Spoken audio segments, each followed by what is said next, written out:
웰빙 한방 이야기. 안녕하세요. 인간의 몸에는요, 생명의 기운이 흐르는 통로가 있으며 그 중심에 오장육부가 있다고 말씀을 드렸습니다. 이 경락의 기운을 자극하여 생명의 기운이 부분적으로 막혀서 외적인 손상이 있는 것을 치료할 경우에, 또는 이 경락의 기운을 조절하여 거꾸로 오장육부의 기운을 치료하는 경우들, 이 두 가지가 크게 침구 치료를 통한 치료의 기제라고 말씀을 드렸습니다. 자, 그러니까 한의원에 오는 많은 것들이 어떤 공통적인 질병입니다. 대표적인 것 중에 하나가 이 허리 요통입니다. 요통.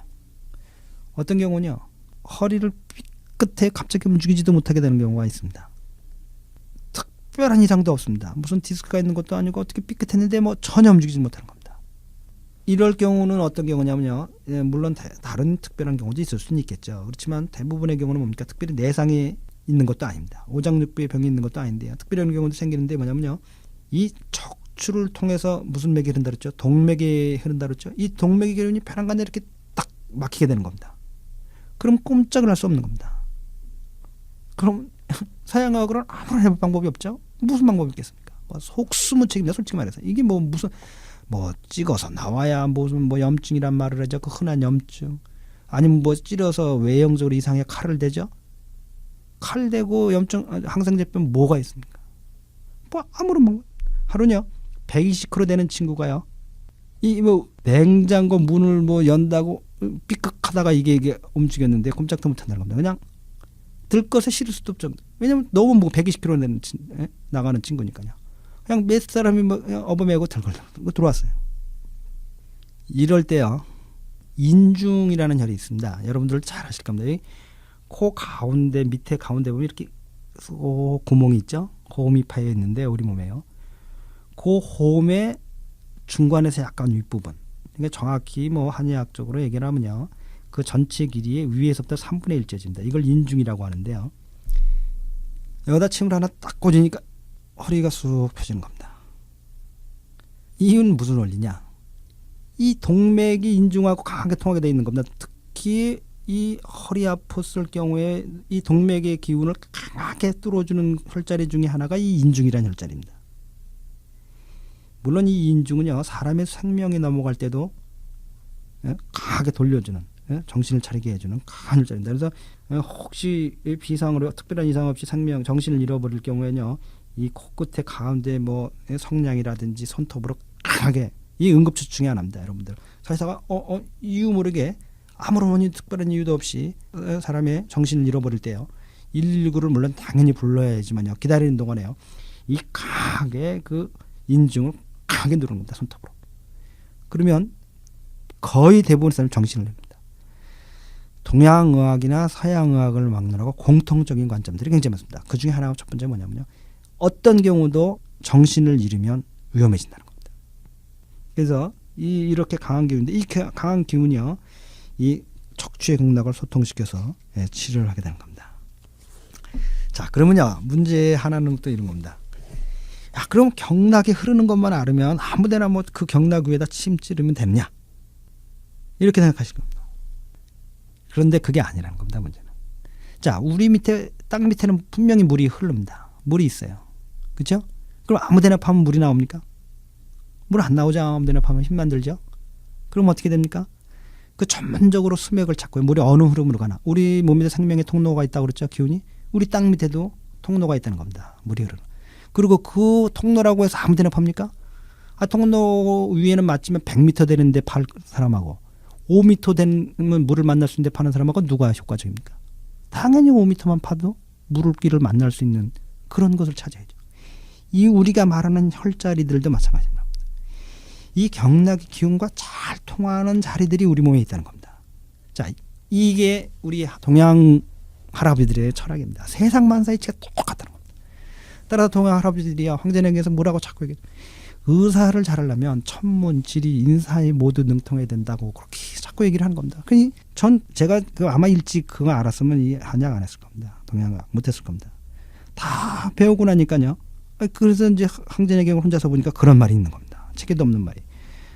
그래서 우리 몸의 경락들이 흐르는 흐름이 있는데, 생명의 기운이 흐르는 흐름이 있는데, 그 중에서도 그 생명의 통로와 잘 만나는, 강하게 만나는 자리들이 있다. 이게 바로 혈자리라고 하는 겁니다. 혹시 어린 시절이나 젊은 시절이나 지금도 맞습니다. 무협지를 읽으신 분들 알겠지만 급소라는 것들이, 이 혈을 잡았다고 하는 것들이 다 이 동양의학에서 말하는 이 경락상에 있는 그 생명의 기운을 잘 소통되게 해주는, 아주 잘 쉽게 만날 수 있는 자리들을 말하는 겁니다. 그래서 이 혈자리들을 만나면, 우리가 수맥을 잘 만나서 잘 통하는 것을 막아서 뚝 뚫으면 아주 깊게 안 들어가도 물이 펄펄 쏟아나듯이 그 생명의 기운이 그 혈자리를 통해서 펑펑펑 쏟아나온다는 겁니다. 그래서 그것을 통해서 막혔던 경락의 기운도 뚫어주거나 장부의 기능도 조절해주거나 이런 역할을 통해서 치료를 하게 되는 겁니다.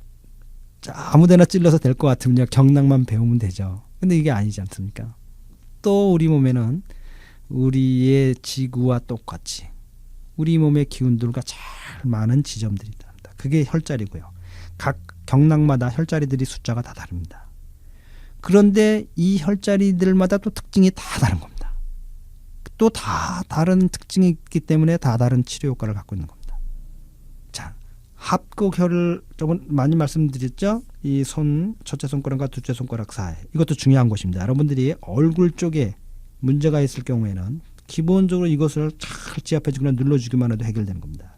지통이 있거나 심지어 눈의 통증이 있거나 또는 입이 아프거나 이빨이 아프거나 다 쓸 수 있는, 다 경락이 글로 흐르기 때문에 이것만 강력하게 자극을 줘도 여러분들이 보살을 할지 몰라도요, 치료 효과를 볼 수 있는 것입니다. 그리고 인중열, 생명이 위험할 때나 정신이 위험할 때나 허리가 아플 때 다 치료했습니다.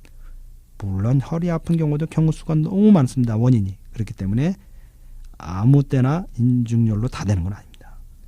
그 중에 맞는 것들을 찾아야 되기 때문에 또 진단을 잘해야 하기 때문에 또 어려운 겁니다. 그러면 합곡열이나 인중열도 이렇게 다 하지만요, 그 경락선상에 있는 다른 혈자리들은 어떠냐는 겁니다.